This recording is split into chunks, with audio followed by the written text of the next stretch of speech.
Hello, welcome back again, guys. Star Trek Picard review, season 3, episode 5, Imposters, with Grey Gamer and myself, Rev. I always say myself, but then if someone's just tuned in the first time, they're like, oh yeah, that guy myself, yeah, I know them, yeah. So yeah, Trev. Well, maybe they'll just call you Mr. Trekway or something. Oh, I like that. Know. Maybe I'll change my name via default to Trekway. Nice, or just people just look at you and go, hey, TTW.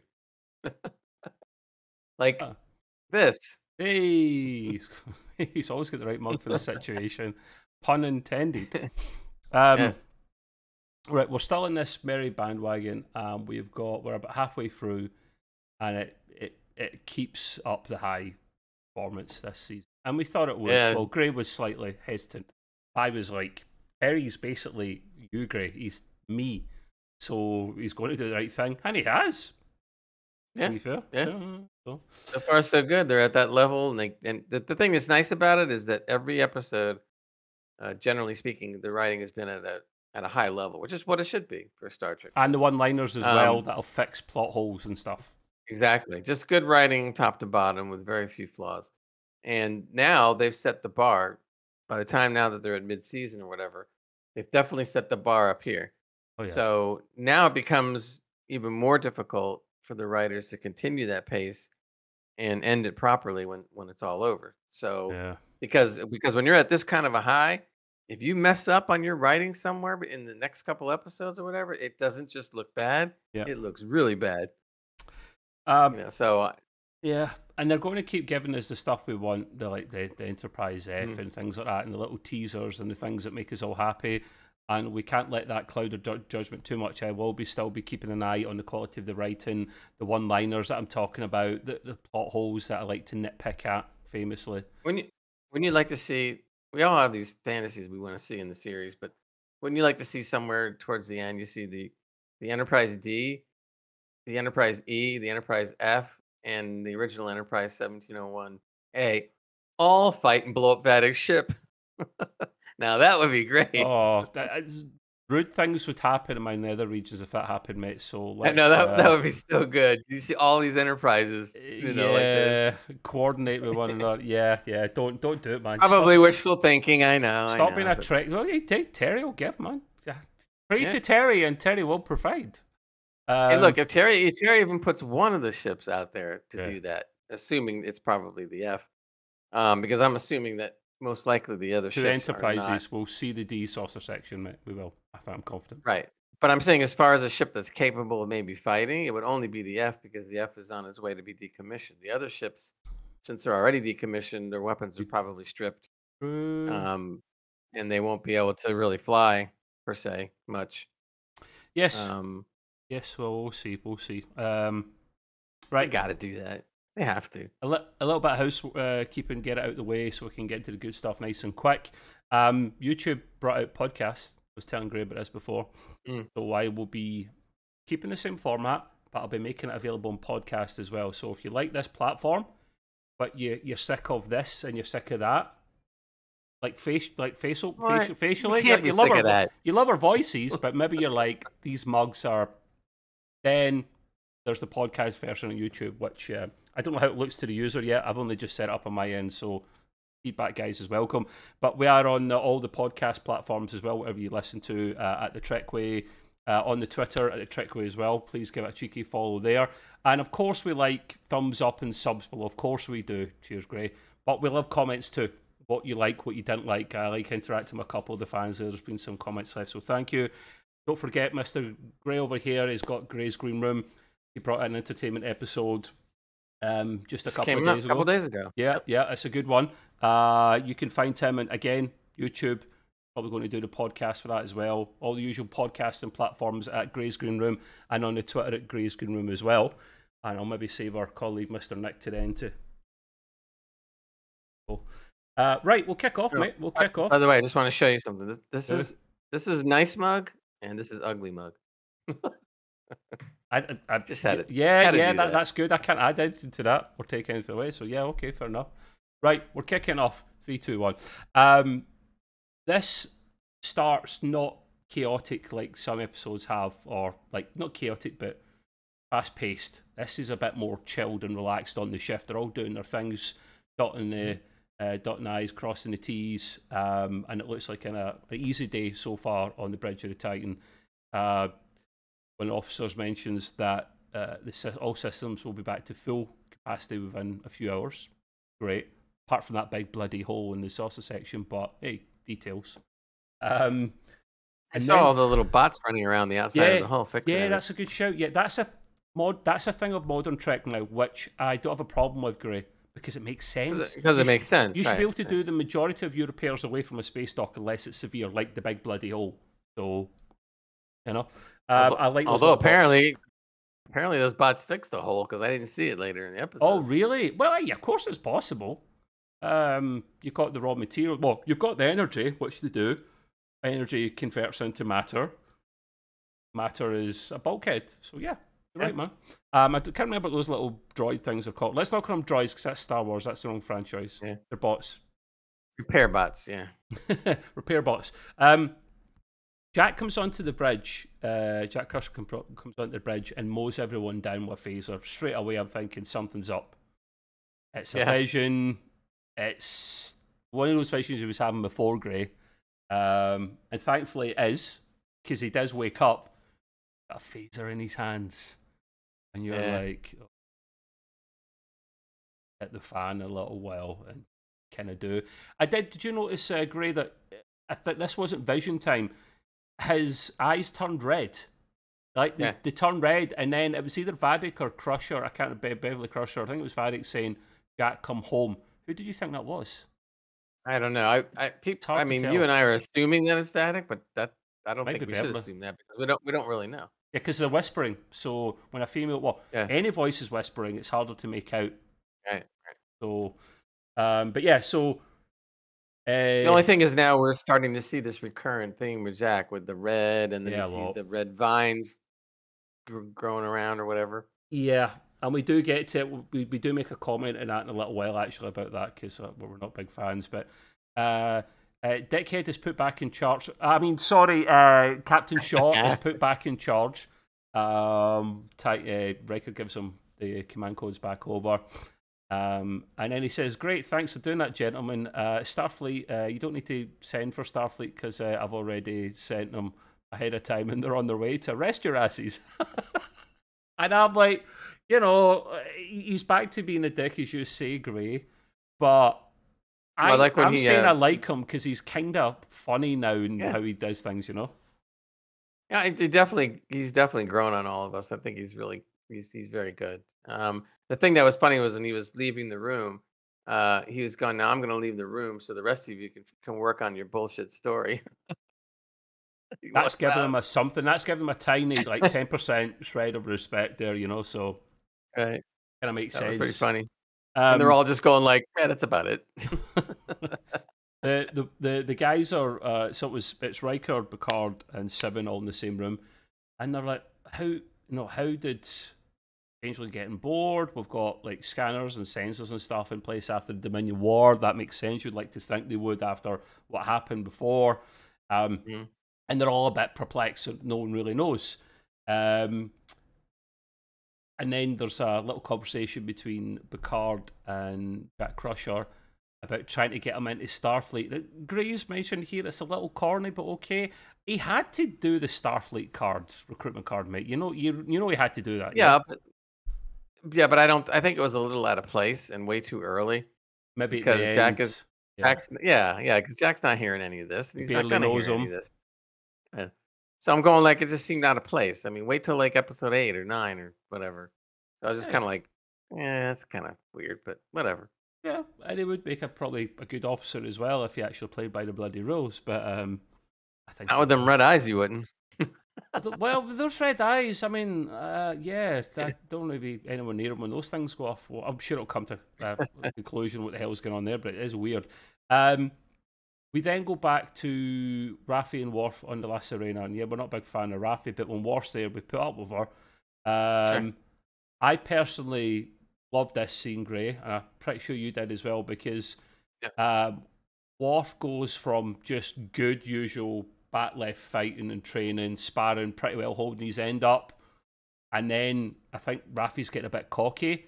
So he then just goes, it's that kind of, you've seen it in so many movies before, like The Matrix and stuff, where it's like one arm behind the back while the other arm's just going block, block, block, yawn, block, block. It's kind of like that. But as he's doing that against Raffi, blocking all shots, the traditional Klingon music comes on. And I'm like, yes, you love that scene as well, surely, mate, yeah? And then he's kind of shows her like what for. You know, like, okay, I've been messing with you now. Let's now watch this. Bam, bam, bam. And she's like, bam, she's on the floor. She's on the you floor had like a chance. that's right. You don't. yeah, you don't. If he wasn't Worf, he would drop a mic at that point or something. Yeah. Although it would have been cool if he just took the bat left and then dropped. Well, yeah. When in Rome, yeah, that makes sense to me. Yeah. No, after the little sparring match, they are talking about trying to find out what's going on and getting to Daystrom Station, because that's where all the experimental weapons are. That's where the portal weapon was taken from. They want to find out what else was stolen, because bear in mind, we think, believe it or not, the portal weapon was not the most significant thing they took from there, which gives me the fear of God. If that's not the most powerful thing, what else have they taken? So the guys are like, let's go in, let's maybe try and see if we can break in, get past the security defences and find out what else has been taken. We'll get our answers there. Ray notes, Raffi's still a bit cringy though. Why? Yeah, just because she's Raffi. I mean, I by default, again, I would. Cringy. I don't know whether this was a concession of some kind, but I've said it before. I'll say it again. She wasn't necessary. They could have brought back any other character from TNG or one of the other shows that would have maybe made more sense. But she was really unnecessary. Yeah, so, I don't know why. Is she as bad as she was in season 1 and 2? No, she's not as bad as she was in 1 and 2. I fine. But that's only because the rest of the cast is really lifting her up. Yeah, she's a bit much in this, Grey, because she's very gung ho, isn't she? She's very kick ass and Worf's like, chill, be at one with your inner self, and we'll do it my way. But she's like, nah, I want to. She's like the Hulk of Star Trek. She just want to smash. It's right. She's too much. She's too over the top, and she's acting over the top. And I'm just kind of like, tone it down. You know, that's what I'm saying. I mean, and I'm not the only one. Other fans have been saying this and picking up on it. Yeah. You know, and stuff. It's not enough to hurt the series, luckily, but it would give the series that just little extra whatever if it had been someone else. Look, they've been bringing back different people, and we're going to mention it in a second, from various shows and whatever, whether they just name drop or somebody actually appears. Yeah. So you mean to tell me there's not a single security-related type officer that they could have found, that they could have brought back, or even made up a new character? Please. Well, they're the only ones that were alive after last time. I was thinking, why Hargrave when you said that? And I'm thinking, Jurati's now Borg. God, that would have been worse. She's the only one that would have been worse than Raffi. The Spanish boy, I've forgotten his name. The captain boy, I forgot his name. Yeah. He's dead. Went back in time and is now passed away from old age. That pretty much leaves the 3 that were remaining. That's why they came back. I think I've just answered the question.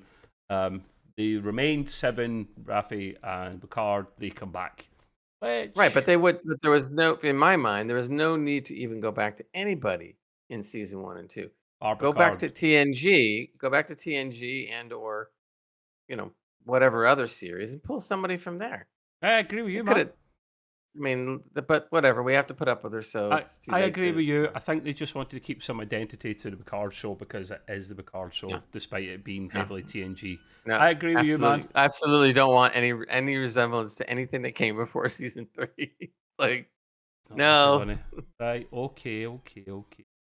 Especially that he's an android. He's what now? I've forgotten that. Great, the Picard's really. I know exactly. Just please don't talk about it. So moving on, the ship that I mean, you say Starfleet's coming. I in my head thought more than one ship. I don't know why. It's not practical. Yeah, I kind of thought too. 2-3 ships in case Yeah. But it's to arrest Picard, so maybe they don't need more than one. And as we find out, everything's not what it seems. So more than one ship definitely should have been sent. But anyway, it's Frontier Day. They're maybe a bit tight in resources. So the USS Intrepid turns up. Now, I didn't catch its class of ship, Gray. I was too focused on the story. I could be wrong. I think the class of ship is Intrepid. Is it? So I The think USS I'm not namesake itself. 100%. Okay. Yeah. Okay, someone comment below if it's not Intrepid class. In fact, no, it's not. The Voyager's Intrepid class, numpty. Yeah, but this is a little further in the future. So and the new Voyager is going to be not Intrepid class, or it's going to be, or no, wait, class did they say it was going to be? I don't know. We digress. But yeah, I mean, the ship almost, I thought it was almost another Neo Constitution. So did but I. it It was looks very larger. similar. Yeah, and I kind of was, I mean, again, I'm nitpicking now. I would have sent a ship in that looked definitely different. I would have sent in a Sovereign class, or I would have sent in something Well, that looked yeah. quite different. This one looked too much like the Titan. I was just like, come on. It's not it's not cost saving, I don't think, because Terry's spending the cash on the CGI for this. So and there's multiple starships in this, so I don't think it's that. And he could have reused that starship for later on as well. So whatever. Anyway, yeah. So it is the USS Intrepid that arrives, and they send over a shuttlecraft of security officers, and I'm like, shuttlecraft are not beaming over. Okay, right. I'm sensing something's up straight off the bat. Funny scene coming up that we both liked. They're all in the turbo lift. Shaw, Riker, Picard. Shaw's kind of smirking away and humming and whatnot. And Picard said, "Would you not, please?" And he's like, "Yeah, you're going to get your asses handed to you, aren't you?" And Riker mentions, we've saved the galaxy just more than a few times. Come on, give us a break. And Shaw's like, nah, I think instead they might remember that one time you hot dropped the saucer section of the Enterprise D on the planet, etc. And he mentions a few other different things, Gray, doesn't he? Yeah, and I'm I'm just just naming by episodes and like, Shaw, do a mic drop and just walk out the turbo lift, man. That was epic, wasn't it? I tell you, the actor's name is Todd Stashwick, and this guy plays Shaw so well. I mean, I swear, I'm getting to like him so more and more. I'd almost want to see his own series. That's how good he's doing. And I think, and a lot of fans are picking up on it. He's definitely. What would you call it if he had his own series, like Star Trek: The Adventures of a Dickhead or something? Yeah, Star Dick or something, or something. Yeah. Rename his ship. Dipshit. USS Dipshit. USS Dipshit, because that was the comment from the last the episode we done. Yeah, that's fine. Yeah, Gray does mention another well-written scene, and let's say we're a big fan of Todd. In the interview that Jerry Ryan done with Todd, I think I might have even sent this on to Gray. Jerry's talking about, he says, "You'll love this guy. Wait till you get in. It was a pleasure working with him. He absolutely kills it." She's right. She's right. Yeah. He did. By the way, just temporarily, I looked up really fast. The USS Intrepid is, I don't even know if I'm pronouncing this right, is a Duderstadt class. A what starship. Now? Don't ask me. It's Duderstadt. Sprache die Deutsch, Gray? It sounds like a German word. Duderstadt class starship. So didn't even know there was that. But holy moly, there we go. People know boys this. Anyone that's German, too much like the other. Anyone that's German below, please comment if that's how we killed it or not. What? It sounds like bloody a sausage or something. If we did, mess it up, we're sorry. But hey. I am going to let Gray exclusively cover the next scene, the next part, because we were both amazed by this, but Gray more so than usual because he interviewed this lady before, and I think he had the hots for her. Never get clear answers. Mrs. Gray's not listening. It's fine. Shh. And what I'll do at the end of this video, the end of this video, I am going to, the cards at the end, Gray, where you can click on previous videos and I'm going to put in the video of this actress so you can watch Gray's interview with her. Gray, what happens next, my man? Well, this was something I wasn't expecting at all. And when I saw this happen, I was like hooting and hollering because it was great. So all of a sudden, I'm looking. Oh, I'm going, nah, that's not her. Is that her? And she comes in and says, "Hi, I'm Commander Ro." And you see what was Picard, I think, just go Ro, and I'm going, nah. And then all of a sudden, I see her, and I go like, "Holy crap! It is Michelle Forbes back as Ro Laren," which was just totally brilliant because she was only in so many episodes. And the episodes that she was in were great. And I think I told the story on a previous show that we did on Trek Way about the fact that she was going to, well, the plans were that they wanted to involve her much, much more. Yep. And basically, she wanted to head in a different direction for her career, and she did really very well in her career. Yep. So that was a personal choice, and that was fine. So I didn't really think they would ever bring her back, but it's just like holy moly! And then when they brought her back, it was great because they were tying up loose ends that happened in the previous episodes that we didn't hear about. Yep. And obviously, she was very close to Picard and stuff like that. So all of a sudden we're seeing all that happening, and I'm going like, yeah, this is great. I wasn't expecting that at all. So hats off to Terry, because another great little, drop, and all of a sudden she's back, and I'm like, yes, I can't believe this is so good. Yeah. Yeah. No. I could say I knew it all the time, and that's why we put the Michelle Forbes interview. But of course, I'd be lying. Yeah. Yeah. Great. Taking credit where it's yeah. Yeah, I was equally amazed as well. Now, listen, I've tried to convince Gray to do this, and I'm going to probably keep at him until he watches it. I recognise her more from somewhere else, not so much TNG, as Admiral Kane on the more modern version of Battlestar Galactica. Yeah. She absolutely kills it. She's like Shaw, but more badass. She is the Admiral of the Pegasus, which is more advanced than the Galactica. Right. Takes over charge of the whole thing, but she's almost judge, jury, and executioner all in one, and she's a proper badass. And I love gritty dark sci-fi like that, like Stargate Universe. So Gray likes Stargate Universe. Get bloody Battlestar. Watch the more modern version, mate. I guarantee you. If you don't like it, I'll fly over to Florida and buy you a pint, right? Anyhow, well, that'll be another story. We can talk on another show. But yeah, that certainly will be. So pleasant surprise. So that was like great. Yeah, we're glad to have her back and tie up the loose ends as well. That's important. This is what Terry's doing. It's a farewell, so he's tying up any loose ends we've got with the TNG guys, and it was a big deal back then. So yeah, good to see. While this is happening, Seven hides Jack on the request of Picard by putting him in plain sight.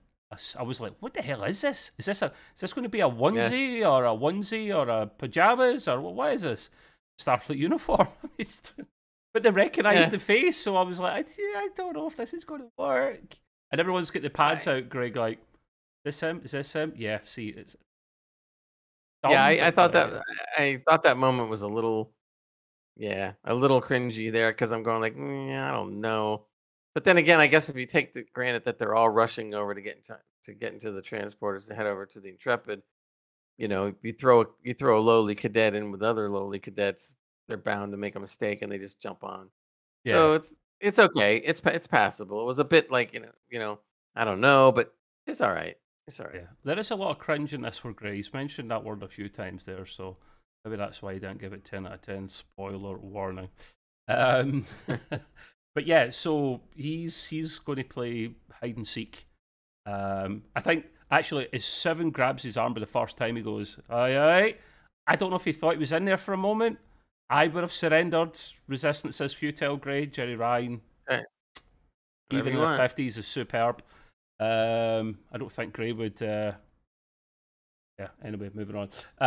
Moving on. They're next in the sickbay with, I can't remember, the actual doctor of that ship in Beverly, and that other doctor's just sitting there like the cadet, like standing there like a cadet, while Beverly schools it, tells it how it is.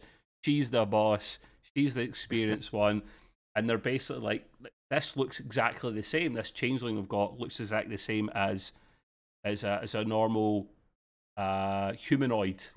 Cuts the skin, there's blood there and all that, and then it's only when they get into the organs the organs are all the same. That they can't do this, changelings. Copy the outside, cut into the organs, and then after a few seconds they start dissolving then into the liquid state, and only then you know what's what. That's why they were fooling the sensors. So I need to come up with new bloody sensors. And as Gray mentions here, it's a partly an evolution. Now, how could it have been I'm not saying you're wrong, but how could it have been evolution if in the 30 Dominion years. War is not that long beforehand, so Right. Yeah. It's only a matter of maybe 30 years tops. So I you think it's kind of wonder genetics, like mate. how I think it's genetics.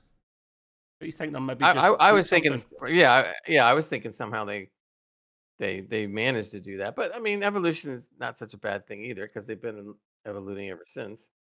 Um, but of course, the evolution could have just been the fact that they never really, what would you call it? Maybe they never really tried hard enough to come up with a better way to imitate a human, and maybe there's only certain select members. Apparently, there is anyway of this faction that can even do it. So, but I thought it was cool. I mean, I went along with the Yeah. explanation. I'm not sure. I'm not so sure I would have said evolution, but it's okay. I mean, Again, it's not worth getting bananas about. It's a little no, nitpick, no, but it's no, certainly not. I mean, we nitpick. We don't go right, nuts about these things right. here on the Trickway. Um, I love the fact that the changelings are the big bad here. I was hoping to come back Oh at yeah, some point. That it's just the ideal big bad, and it's all linked down to them. Now, in Star Trek Enterprise, because you didn't watch much of it, Gray, there's a species hmm called the Sulaban who can cloak themselves, can literally go under doors. They're like the most flexible, bendy, mimicking species I've ever seen in Star Trek, actually. And I'm thinking they've taken a leaf from or page from their book, but you never got that far, Grace. I'll hmm move on. Now, after this, Picard and Roland are having a bit of a heart to heart. When I say heart to heart, a bit of a ding dong. The heart to heart comes later. The ding dong first. Calling each other out and having a bit of a go. And Picard's got his suspicions. He's like, what's going on? Like, are you who you say you are? Like, you're not wearing your Bajoran E-ring, and the one that that Kira wears, and they all wear it. It's Yeah. like It's a glued to religious them. artifact. Yeah, yeah, yeah. Like Worf always wears that Klingon sash thing as well. They're allowed. In fact, Picard does mention at one point at that stage in Star Trek, you weren't actually allowed to wear specifically that piece, but he allowed it because of her faith, which I liked, and I'm thankfully Starfleet and the Federation have evolved to accept these things Right. by default. So, um, I was a fan of that. There we go. Now at this stage, great, admit it. You've got suspicions that she is a changeling at this stage. Yes, initially at Yeah, I least. mean, since they can take on anybody, you start wondering now. Well, the Intrepid pulls up all of a sudden. They decide to take a shuttlecraft over instead of transporting, which was odd. And then you see Ro get off with a couple of security guys behind her. I'm like, someone's a changeling somewhere. Yeah, And of somewhere. course, you don't know what to suspect. So I was hoping that it wasn't Ro. But at this point, as we're watching the show, we don't know for sure. Yeah, yeah. You really don't know at this stage. Uh, you see Picard. I might be jumping ahead of myself a little bit, but I don't care. You see Picard at one point speak to Beverly, and there's a comment about Yeah, he's his looking at medical the results screen. coming in. Yeah, and he goes up to the screen, doesn't he, to read it, and that's where Beverly's saying they can mimic humanoids down to like blood and whatnot. They are the real deal, and you could see him go, "Everything okay?" And that's Yeah, just it's all adding good. fuel. He's like, "Yeah, she could like I eat just me read alive. this, but it's all good. Yeah, you could kill me now, and yeah, it's all good." Um, Around about this time as well, Jack's having more visions of him killing the crew. It gets a bit nuts at this stage, Gray, doesn't it? Like, Yeah. he's getting. When you see these visions, right? It's not very Star Trek esque. You see these visions, I'm Yeah. thinking there's too many of these visions here. Were you thinking that? Yeah, I mean, it's almost like he's on a bad acid trip. I mean, these things keep popping up, and he keeps on seeing the Oh, red, and he keeps on seeing the vines, and then he sees yeah. the vines growing on people's faces and stuff. And obviously, there's something to it. Do I think they maybe are overdoing these scenes a little bit? Yeah, I think so. They could have toned down some of these scenes or not showed as many. But okay, again, it's a little bit of a nitpick, and we're granting it. But there's something weird going on with this red thing, and why does he see the red things? Why does he like have all these dreams, and why does he see all these crawly red things that have been going on for 2 or 3 episodes now. Why does he see So dead people? He's that kid from Yeah, that too, that right. movie. That one So with it Bruce starts Willis. adding up after a while, like, all right, I think something's wrong with him. So The guy's been on the drugs, man. well, look, his mom's a doctor. He's got, he can get any kind of drugs he wants. That is true. That is true. And she has good drugs because Shaw had the good drugs after That's the right, operation. So, at this stage, Ro and Picard, after a little ding dong, go to see Dead Changeling. Ro actually pulls out phaser on Picard. They actually drags him into a holodeck, and we're thinking, what the hell is going on here? Yeah. And he's got the phaser on him. He's like, okay, and it's the same holo suite. It's the pin forward bar again. Makes sense, reuse that set again, Picard asks, like, got anything to drink? There's some music. And he puts a tune on. That distracts her for a moment. Then he whips out a phaser. I'm like, wow, Jean-Luc, man, you've still got the reflexes, my man. And he mentions, whose phaser is it? Ray? Guinan's phaser that she keeps under the bar. I guess the holodeck is pretty accurate, right? Down to the phaser. Yep. Which, but which is okay. The thing that was kind of interesting was as he was reaching under there, you saw a real quick scene of him flipping off the safety protocols. He goes, I missed click. that, Gray. Did you see that? Really? Was that a thing? Yeah, it was right, a little screen. He goes, tink, and it goes, safety protocols off. Which I thought was kind of cool, but it was a little too easy. I mean, right behind the bar, the safety protocols are there. I mean, okay, but again, a little Why nitpick. is he turning them off? Would express thing of trying to Because kill he her? wouldn't be able to. Yes, he wouldn't be able to kill. But then she wouldn't be able to kill him. Surely she knows that. She would be able to kill him because she carried in a real phaser. He though It's is the using a holographic holographic created phaser, phaser. Right. which and the safety protocols are off. So now he can kill her if he has to. I tell you, Picard can work in a jiffy if he wants to. I remember. Oh look, if it was the old writers, they wouldn't have said anything, but the good writers had said, "Hey, someone's going to say something. How do we get around it?" And you see it by him turning off the safety protocol. In Star Trek First Contact, there is the scene where Picard goes into the holodeck so that he can use the Tommy gun on the Borg, and he takes the safeties off, and he works fast. The guy knows his stuff. Of course, he knows his stuff, but under pressure, he knows his stuff. Yeah. And it's still all here. So, so safety protocols are off. It's a bit of a Mexican standoff. They have a little bit of a heart to heart at this stage. He mentions she isn't a changeling, and her and Picard share their stories of what's happened in the past, what's gone wrong. Basically tells Picard that Starfleet is compromised at the highest level, and we're thinking, God, I'm thinking that TNG episode. My friend, if he listens or watches this, Roger, thought it might be the remember the insect species from TNG that occupied the brain and all the admirals were infected, and it called Enterprise back to Earth. We thought it would maybe be that, and I thought I wouldn't be opposed to that because I genuinely love that episode. So compromised yet again, Starfleet. How many times have you been compromised? Come on, guys. Well, again, it's a span of 30, 40 years. Things can happen. But there's a reason for it because, again, this is a faction that hates the Starfleet with a passion. And they've had 30 years to plan this whole operation, this changeling. So not too far-fetched, especially with what they can do. Yeah, true, man. And stuff. True. Now, we have more of Raffi. I'm sorry, guys. Raffi and Worf are literally on the planet trying to find Sneed's Vulcan brother, like not by birth, but growing up. And I recognise the actor, mate. He's in other things. I recognise Paul Rudd. Oh, who? Paul Rudd. He's Paul Rudd. Is that not the guy that plays Ant? Is that not the guy that plays Ant-Man? Oh no, not that guy. Not Paul.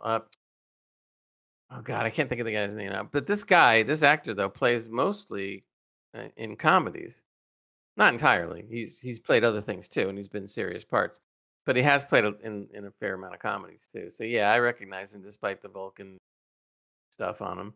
Yeah, and for whatever reason, he's putting on an English posh English accent instead of his American accent. I didn't get that one, but okay, fair enough. Yeah, so this I can't remember the guy's name. I was so uninterested in who he really was. I didn't bother to try and take a note. I mean, it's not he's not important and relevant for me, so that's why I don't know. But we'll just call him the Vulcan brother. He was the thing that we did know is he was a high level boss of a organized crime. Oh, he's ring. the next level up from Sneed, isn't he? So yeah.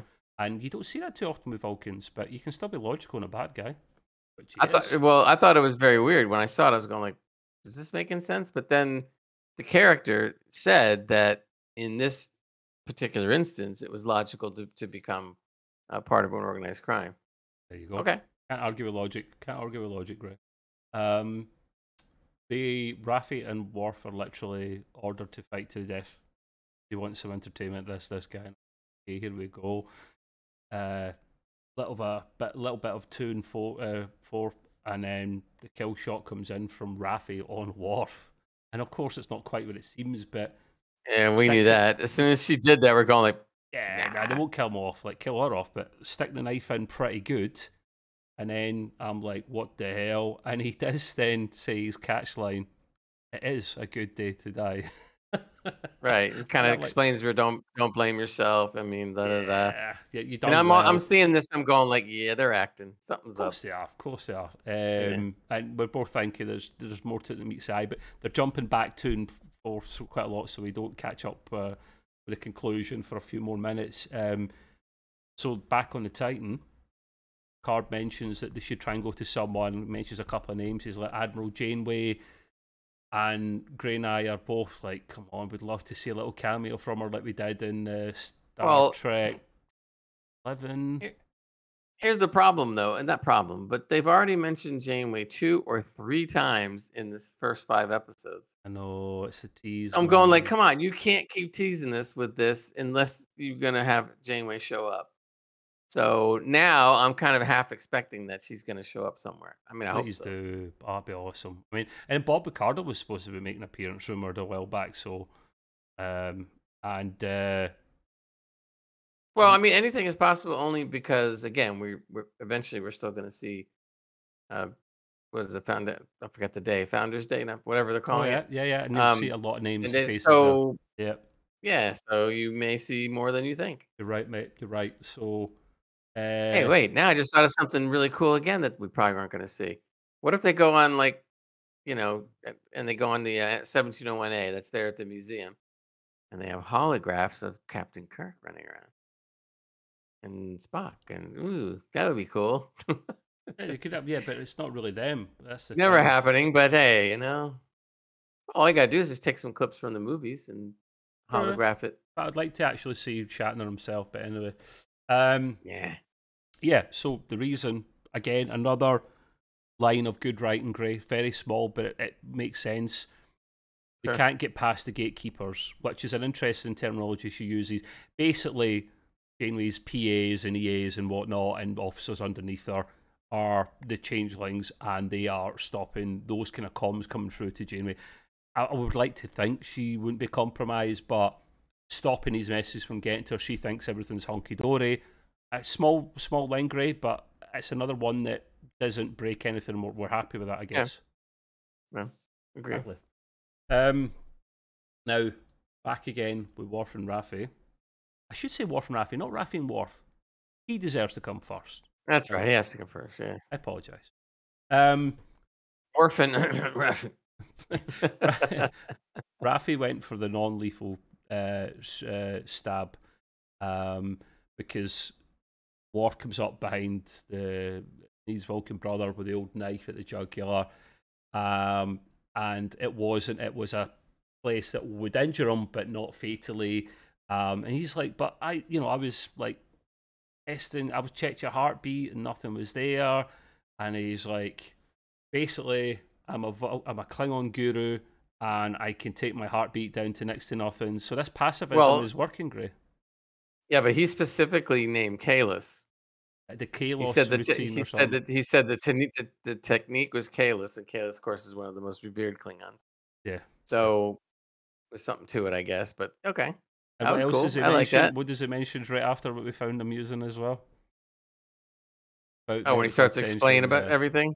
uh, Well, yeah, I thought that whole scene was so well written. He has the knife at the guy's throat, and then he's sitting there, and as he's explaining how he did it, he starts talking about, and I learned the Kalis method, and he goes, "Oh," because he's been stabbed, and he's going like, "Well, maybe we'll talk about that later. I need some medical attention." and I'm hurting just a little bit, guys. Exactly, just a little here.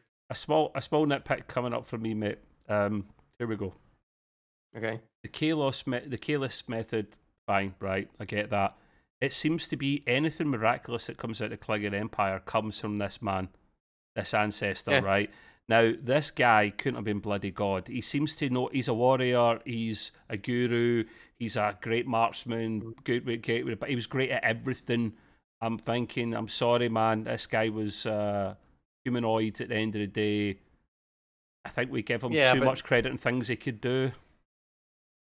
I don't have a problem with that, and I'll tell you why. I mean, look at without getting too religious, look Don't at the compare him to bloody God or Jesus, man. Come on. no, but I'm just saying people like whether it's Jesus, Mahatma Gandhi, or anybody that's that kind of a figure, their reputation has grown over the years and years and hundreds Yeah, of years and Chinese thousands of whispers years. and whatnot. Right, to all kinds of things that the person never was to begin with. So, we can accept that. That makes total sense. We can accept that. Yeah. Now, as we're kind of coming towards the end part of the episode, Card is at this stage been left with a skeleton crew. Rose taking most of them back over to Intrepid. She knows what she's doing. They've got a plan. She leaves Picard with a parting gift of her Bajoran earring, which I found really sweet personally, Gray, but it turns out there's a bit more to that than meets the eye. It was a nice emotional scene, wasn't it, between the two? Oh yeah, no, it was really good, and they were like both of them were her especially were in tears over the They whole made up, didn't they? time. They resolved their differences. Right, right then and there, they kind of resolved all that. So we all were thinking it was a touching thing to give him, which it probably was in that instance. But as we see later, it meant even More more. to it than So meets that. right, Yeah, nice emotional scene between Forbes and Stewart. Loved it. Turns out Patrick Stewart can still act. It was just the writing in season 1 and 2 that ruined them. Hard tells Shaw that they literally have to run. I found this a bit harrowing and a bit hairs in the back of my neck because he goes in and he's like, Shaw, we need to run. We need to go now. And he's like, but I'm Captain Dickhead. I decide what's happening. right, He's still in that mode at this stage, you know? Um, yeah, and Sean tries to get him taken away by security officers. But he's saying, Picard, listen, don't trust me. Trust your eyes. Look at what's happening. Look, it's got its shields up, the Intrepid, it's getting ready to fire, this kind of thing. It's in a different kind of mode. It's why would they send over shuttlecrafts, all this kind of thing. None of it sat right. And Rose getting in the shuttlecraft back with our two security officers, and the security officers plant some bomb thing on there and then transport away immediately back to the Intrepid. And then she looks and goes, ah, damn. She comes on to the old view screen, the Titan. I'm screwed, basically, guys. There's no time to dismantle it. Can't beam out. I don't have time to come back to you guys. And then she thinks she's smart here. And we see this from the one of the trailers we had a little while back of her cell blown up. She literally says goodbye to Picard and all that, which was kind of a kind of emotional moment. And then she aims the shuttlecraft right at the left in the cell of the Intrepid. The Intrepid? I've just made up another class of ship here. The Intrepid. Intrepid. Yes. And busts it up good, man. Like literally busts it up good. This scene was, for me, more so for Grey, emotional, but for me, I was a bit sad because what a great way to come into the series again, Grey. She makes up with Picard, loose ends are tied up, they're pals again, but then, deed. Right, she has to give up her life. And I was like almost in tears because I was going like, no, I just got into the thing that she's back. And this is cool and everything, and then I started to see this happening, and I'm going like, "Oh, no, no, no." Exactly. But it was a great scene because for various reasons. One, you weren't expecting it. Number two, they wanted you to be to be emotionally involved in the scene, and that her death was traumatic and really meant something. Yeah, it had to be meaningful. And He, right, exactly, and it was, and Patrick Stewart or Picard's reaction was, you really felt bad for him too because he's just got a head in he hand, was and gutted. he was just completely gone on this one. Yeah. And even Riker, his reaction, and Shaw was like, "Ugh," not knowing Wow. what's going on. That convinced Shaw, And safe to say. pretty much, yeah, pretty much. You know? Um, So, but yeah. it was a wonderful scene that was written really well, and sometimes in some shows, and not many sometimes, there has to be a loss of life of a character maybe that really makes the series, come home to it. Yep. A lot of times I drift back to Babylon 5, but in that show, they didn't have any issues on knocking out a character here and I there. love that, mate. It If takes balls. the story calls for it, not because they did it on purpose. It was just the fact that when you're writing a show sometimes, and it's just coming up to the point, there's no way to avoid this, so we're just gonna do it, and they just do it. That takes some cojones, as they say, and just there you Yeah. go. And I think that's what this was. I'm sure everybody out there felt the same way. They're all like all excited that Rose back, and this is great. We didn't see it coming, and all of a sudden, bam, gone. So, Yeah. but that's what you have to do sometimes. So it was a gallant death, and you know There are it some worked. shows out there that do kill off people and they don't care about. I can't think of one that comes to mind. I did have one at Yeah. the back of my mind that would kill off people willy nilly and they didn't care, and it took balls. Game of Thrones is a great example. They didn't care. Yeah. You want a main guy? Yeah. Well, He's gone. Ga Game of Thrones, all you had to do was watch the one episode, what was it? The Red Wedding. And they Oh, killed off quarter of the man, cast. Quarter they of the killed off cast gone, everybody. man, dead. Um, That took some cojones right oh there. It's yeah, like half the wait, what's going on here? And they're like all dead. I loved it though. As long as Yeah. it's Oh, yeah. meaningful, we don't mind. And they don't do it too often. Yep.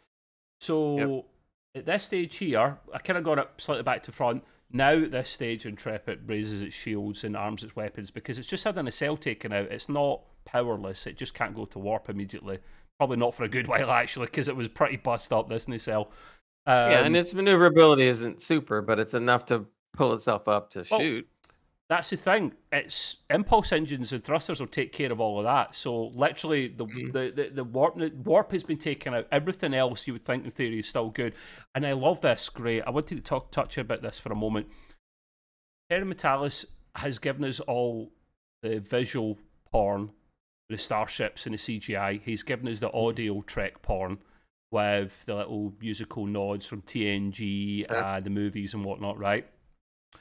When you see certain starships, including the Shrike with the big trumpet or like kind of Yeah. the sound effect, the score is really effective. The same thing happens with Intrepid here. It tries to make Sure. itself badder. The stars behind it, it kind of raises itself up. It looks bigger. It's probably not much bigger. It looks a good bit It is bigger. bigger. Oh, It it's is bigger, bigger. right? Okay, but even though it's physically bigger, it looks bigger even still.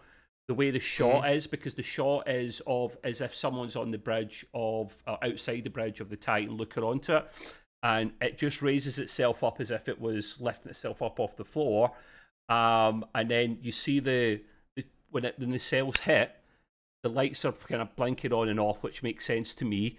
But then the lights stabilize. The other warp nacelle stabilizes.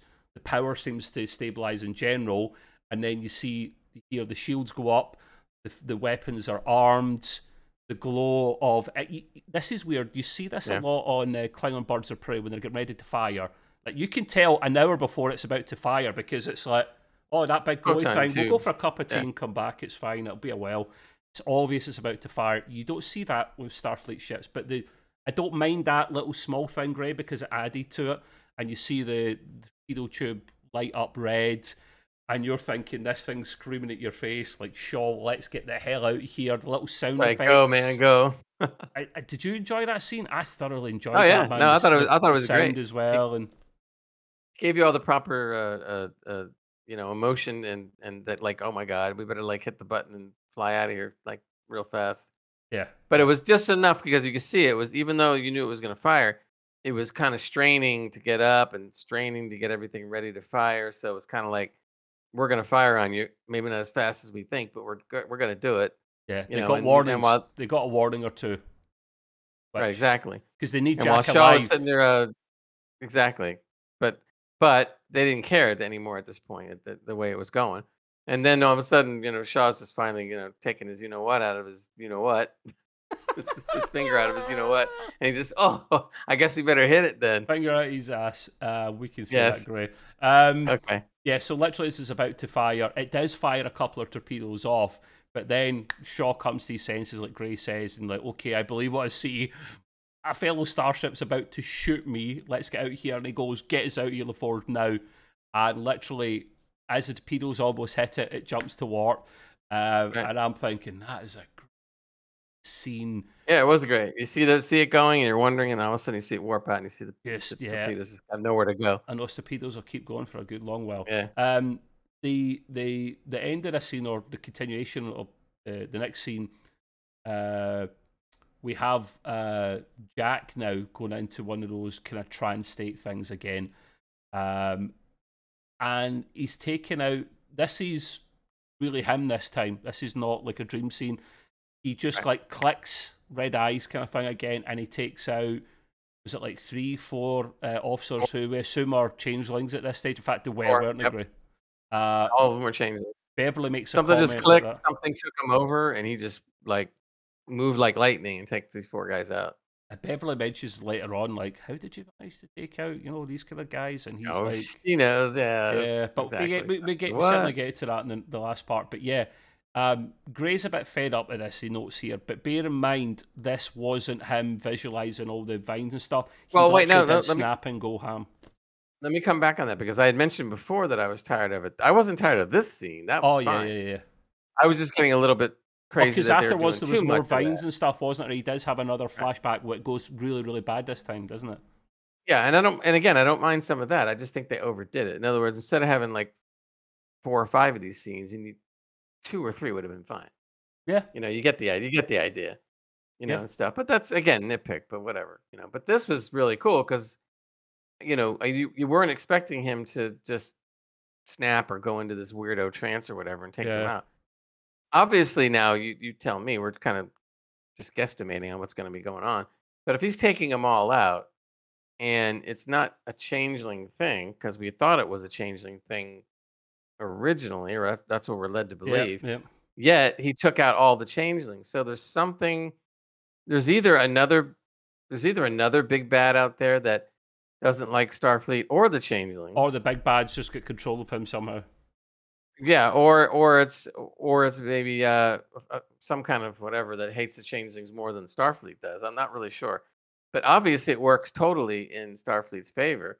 Now, why would that, whatever it was, take over Jack and destroy the changelings if their main mission was to mess up Starfleet? Well, and I think it's because somebody somewhere along the line messed with Jack, obviously, and have him working in the proper way when a changeling's around, I guess. We don't know yet. We've seen that in Lower Decks, where I can't remember his name. The engineer boy had been, I was going to say fiddled with, but that sounds inappropriate. He'd been tinkered with the little sensor. The cybernetics. Yeah. It's maybe something like this, to be fair. I had an idea, though, Gray, that, remember the little thing that comes out of Vadic's arm, which was, I still to this day find that weird as hell. That is the big bad, I think, and the changelings work for him.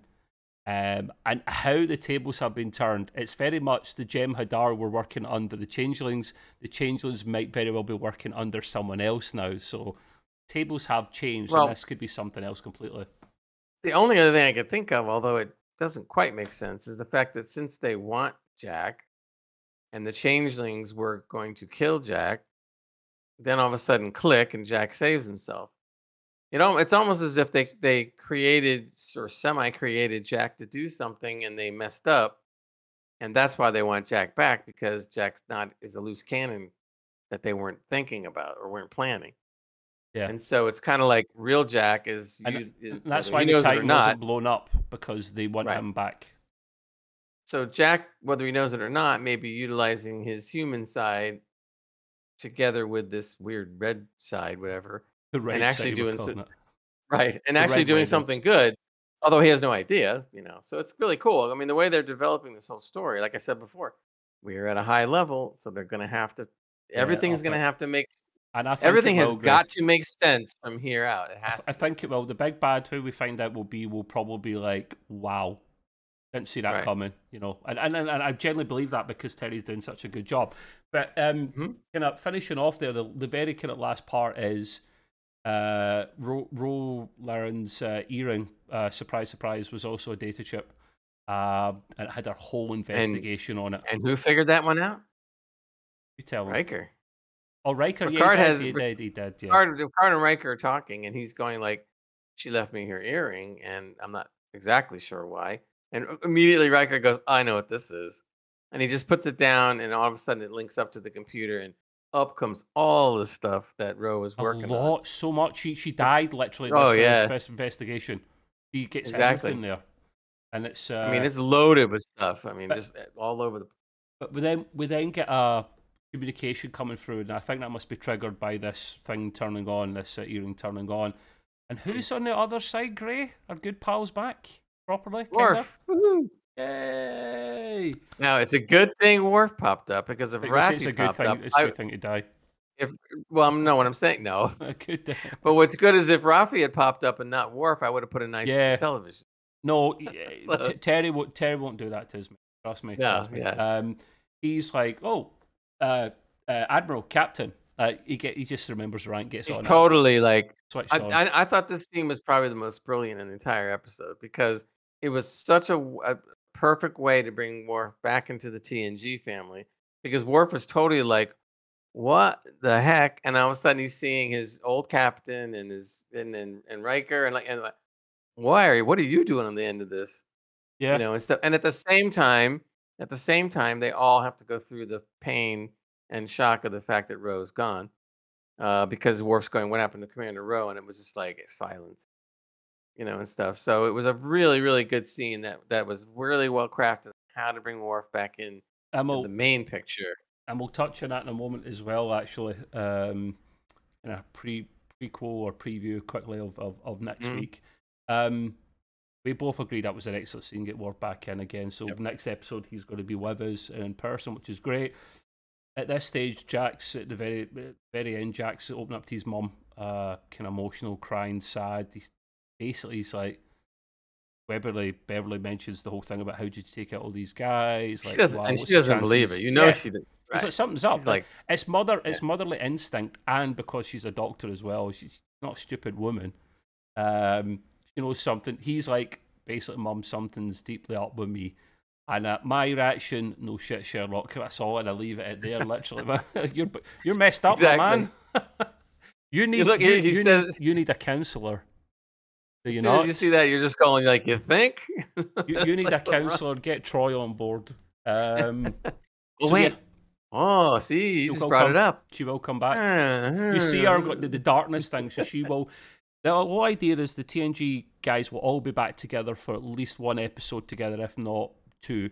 But as much as I'd love to see them do it from the start, he's teased it so nicely along that it'll be satisfying when it gets to that episode 2 where they're all together in the same room. So, no issues there. Wrapping up, I gave that an 8 out of 10. I really enjoyed the subterfuge and seeing Laren again. Excellent. What about you, Gray? I gave it slightly better, 9 out of 10. Probably what pushed it to 9 for me was seeing Ro. But also I think that they're on a real good roll right now, like we just mentioned before, and the writing is at the top end of the scale. So if they can continue to ride this wave, then it's going to end up being excellent. You know, at the same time, we all keep our fingers crossed, because when you're that high and you're riding the wave, don't mess it up, man. Yeah. Don't mess it up. Keep it at the same level. If you can't go higher, just keep it at the same level, and Because one thing you don't want to do is all of a sudden see something and just go like, "What? Was that the reason?" You don't want to be doing that. No, you don't want to do that.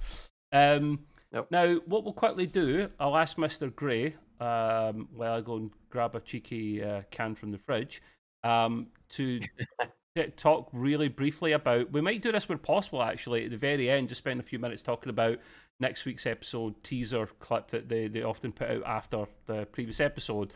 and what was in it great, and why we know Worf will be with us in the next episode, back in 2.6. Sure. Basically, and what I think is really interesting is we don't usually see teaser scenes, generally speaking, on Star Trek shows for the next episode. Sometimes you see it at the end of the previous.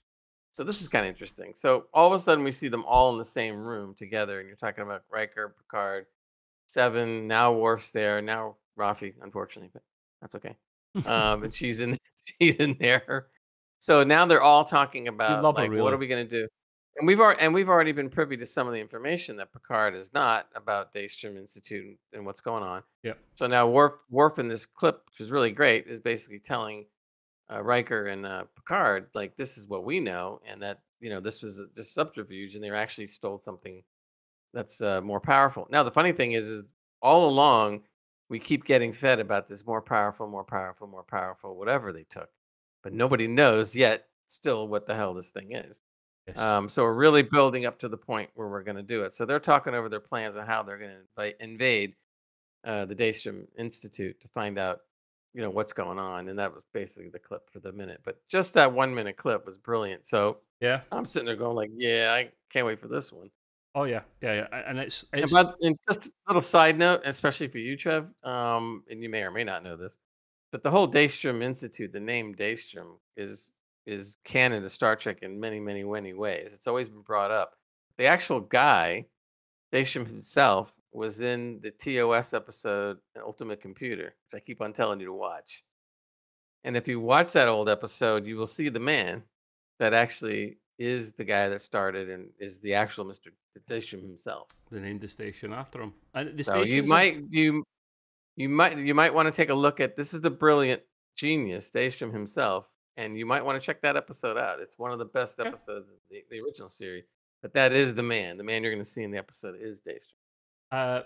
The Daystrom Institute or station has changed a lot as well over the years, because it Sure. was on Earth at one point. It's been space. It's looked different. This looks like some Complex. massive, cool, Yeah. futuristic ass. And we have a theory that, like Gray mentioned at the start, or maybe we mentioned off air, that the AI that's in charge of this, because this place is a fortress, it's Fort Knox in space. Right. That it's AI that controls it, and I'm thinking, as soon as he said it, I'm thinking controls back from Discovery. I'm like, oh no, but no, it's not them. It's No. probably going to be Lore, or more likely Moriarty, or maybe it's both. Right. They both run it, because we do see teasers of both, and I They're- would like to be explained how they came about, because Starfleet would not use two AIs that are rogue, that are bad, unless the big bad Well- put them in charge, because the big bad have taken over Starfleet, so they might have. Right. Now, also the other thing is that Daystrom, like they said, works on the fringes of Starfleet. They come up with things that even Starfleet isn't completely aware of what's going on. So they're their special ops secret, whatever. Yeah. That's one of the reasons right there. Plus, there was a mention. It was either this episode or the prior episode where they said that the AI that controls or is in charge or controls whatever the functions of the Daystrom Institute, they said was a rather odd AI, something that they hadn't that this particular person, I forget who it was, hasn't yeah. encountered before. We see it in So a as soon as trailer, I though. started hearing that, then it's Moriarty. We or saw it in the it's teaser Lore. trailer ages ago, didn't we, Greg? Right. We saw that in our kind of white, kind of looking room with like computers and stuff, and then you see Moriarty, and he's like, "Oh, you're in Yep. his world now." So one or the other, it can only be Moriarty or Lore, more likely Moriarty. But Lore is part of this, so Lore could be. Hey, look, Lore could be the big bad. You don't know. Could be. Maybe Lore was that floating head that was talking to Vatic. I would be okay with that if they do it well. I guess why not Yeah. get the changers inside? That's pretty smart. Good thing is that the way the writing's going, it's nice because it keeps fans like Trevor and I guessing, and we're always trying to figure out if we can outthink what the writer's going to come up with. You're That's not good you're not writing. outthinking them, so Right. yeah. Now, and generally, and with lousy writers, which Trek has had, and stuff, you don't really care. I mean, basically, you don't. You're too busy punching holes in stories that are awful that you don't even care. But this is different. And we this is punched a like, lot. oh yeah, gaping holes on dumb stuff.